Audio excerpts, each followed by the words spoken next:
Buenos días y bienvenidos a Estudio y Orden. Recordad que estas alocuciones no poseen música para que podáis elegir las que más os convenga. Hoy vamos a hablar a través de un texto universitario comentando a Gabriel Amengual en el capítulo 4, La religión en tiempos de nihilismo, el problema de la diferencia entre Dios personal y Dios impersonal. Ya lo hemos hablado en otras veces, en otros podcasts, pero creo que darle más énfasis y hacer un vídeo propio al respecto, más que haremos en un futuro probablemente, es importante, dado que es una de las principales cuestiones de una teología fundamental, establecer si el fundamento de la fe es un objeto sagrado o es una persona, un ser racional con conciencia y autonomía, con el cual se establezca una alteridad. Comencemos. Si Dios es una fuerza cósmica impersonal que pudiéramos comparar con el karma, entre otros modelos religiosos, el tipo de relación que se establece entre la teología y esa forma de divinidad es lo que podríamos denominar fenomenológica. Hay un sujeto humano y un objeto divino, y la relación implica dinámicas de cosificación, intelectualización y aprehensión. Más que nada, porque al ser cosa, no se atiene a priori a las reglas y limitaciones que trae consigo la alteridad. Si no es persona, podríamos decir no es digno, en tanto que la dignidad se aplica sólo a las personas y a seres racionales vivos.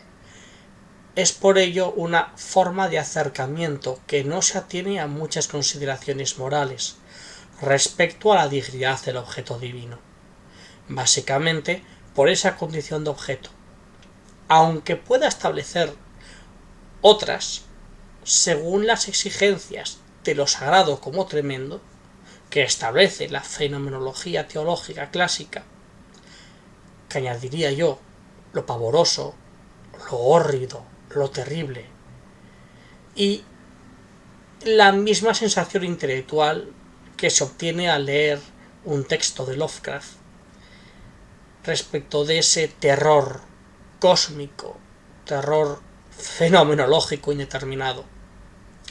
En cambio, cuando a Dios lo consideramos un sujeto, una persona, una entidad con voluntad, autoconciencia, obra, acción, palabra, sentimientos, autonomía y libertad, se abre otro universo teológico. Primeramente, y aquí está el eje de la cuestión, se abre una alteridad. Hay una relación entre dos otros, no entre un sujeto y un ello, entre dos sujetos, ahora sí, libres y dignos. Ejercer cualquier tipo de cosificación y de acercamiento fenomenológico sería y es un acto de abyecto reduccionismo, de blasfemia incluso. Sobre todo es un abuso interpersonal, una agresión. Esto es clave, pero por supuesto existen muchos cristianos y muchas personas de nuestra sociedad que no consideran que Dios sea un ser personal, a pesar de que la fe cristiana aparta profundamente de esta consideración. En este sentido, tenemos que tener muy claro que vivimos en un estado sincrético, y cuantos más elementos orientales impregnen a la sociedad cristiana, más fácil será que se agudice este sincretismo. El tipo de experiencia y el tipo de cosmovisión personal que establece un Dios de alteridad frente a otro de fenomenología cambia. Lo propio de un Dios fenomenológico es el gnosticismo, porque se trata del conocimiento de una cosa metafísica, que al final conlleva una posición de claro esoterismo, en donde lo secreto y lo arcano, lo mágico y lo oculto, de eso y no de él, toma un primer plano. Y esto ocurre en la sociedad de los fieles. Lo esotérico ha cobrado muchísima fuerza, y la actitud que se deriva ante un misterio personal y un misterio impersonal es además una búsqueda de libertad diferente. El sujeto es libre de diferente manera si tiene delante un Dios personal a si tiene delante un ser impersonal. Si es personal, tiene que autolimitarse a respetarlo, partir también de la necesidad de responder a la iniciativa del otro sujeto, y esto no gusta. Un Dios impersonal no necesita iniciativa, pues el sujeto no está limitado hacia él. No obstante, con un Dios personal hay posibilidad de comunicación, de negociación, de flexibilidad y de entendimiento. El karma, por ejemplo, es inmutable, de él no se puede escapar. No se atiene a misericordia, es un motor ciego que no hace distinciones, que no considera sufrimiento ni justicia, que es puro acto, puro ser, mas también es nulo pensamiento y nulo sentimiento. A pesar de que estas consideraciones se alejan bastante de lo que el autor trabaja, hablando de Gabriela Mengual, yo las creo que se ajustan fuertemente al plano de sus pensamientos, perfectamente compatibles con su posición. Al final, la mística de Dios personal y la mística de Dios impersonal, en tanto lo que al sujeto le implican, es incompatible y es innegociable entre sí, porque Dios no puede ser parcialmente sujeto o parcialmente objeto. Es una contraposición dicotómica insalvable. O es una cosa o es la otra, lo que implica una posición u otra, una libertad u otra. El gran problema no es una distinción teórica, realizarla mejor o realizarla peor, sino que esto no está resuelto en los fieles ni en la sociedad, tampoco en muchos clérigos de diferentes iglesias, donde el Dios cosa y el Dios persona coexisten al mismo tiempo de forma lógica e imposible. Aquí termina el texto. Yo añadiría, además, que la ausencia de una claridad interior respecto de esta cuestión conlleva una confusión y dificultades místicas. Es difícil adentrarse en el misterio cuando al mismo tiempo en la lógica personal que no se tiene de manera consciente se barajan formas tan distintas de Dios. Tener una conciencia clara de esta dinámica de límites entre objeto y sujeto nos permite ser más conscientes de nuestras posibilidades ante el misterio, ya sea que Dios al final resulte ser de una forma o resulte ser de otra.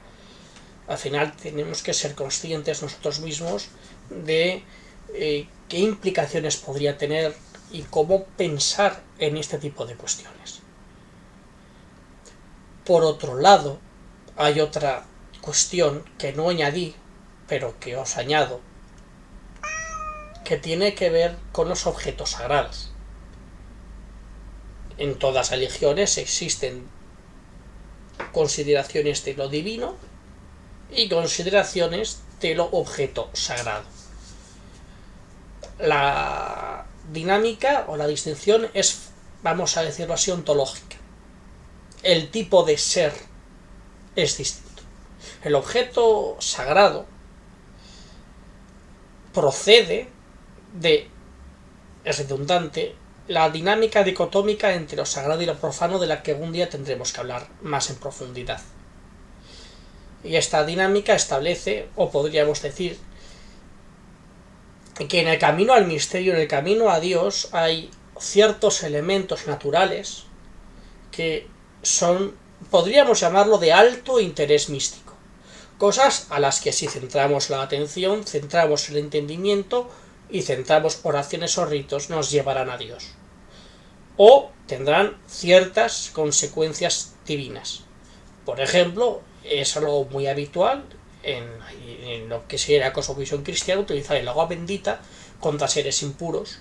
Consideramos que es un objeto sagrado que tiene propiedades místicas, que tiene propiedades esotéricas, propiedades espirituales, positivas, y a ello se le debe un cierto respeto, a pesar de que es un objeto y no es una persona, se le debe un cierto respeto según ese valor que nos permite acceder a Dios.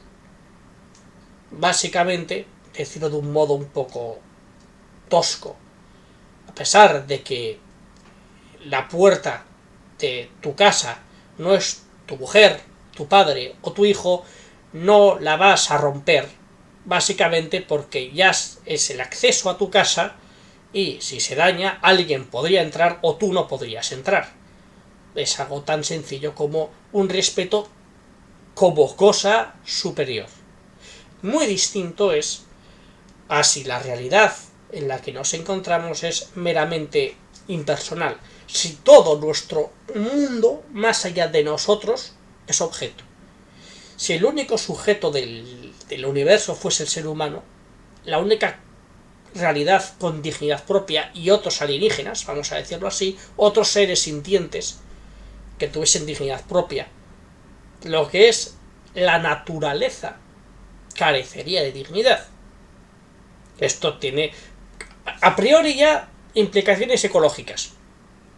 Esto ya tiene implicaciones ecológicas. Ya implica una dinámica ética distinta.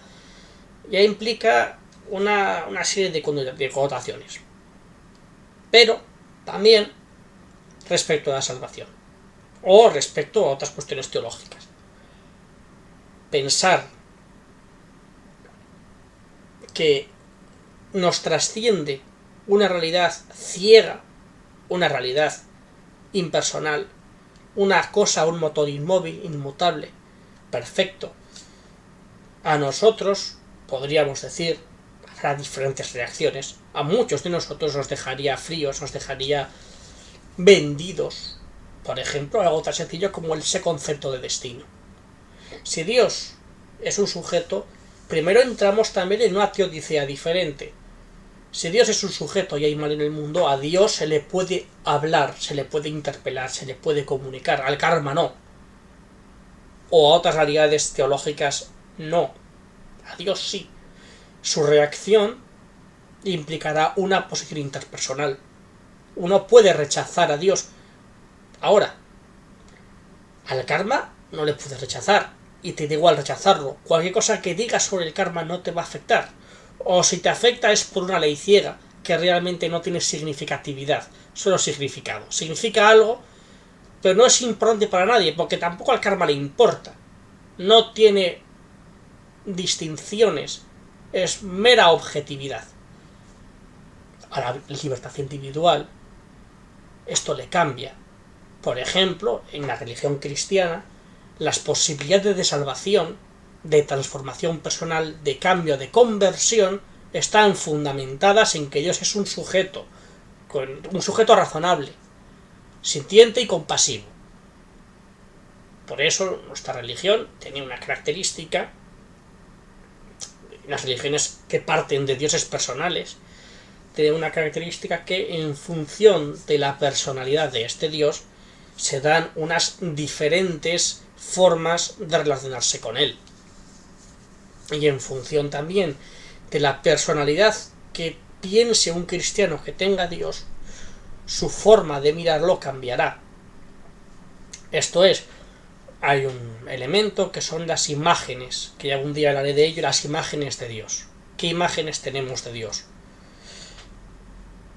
Con un Dios impersonal, la imagen no tiene importancia.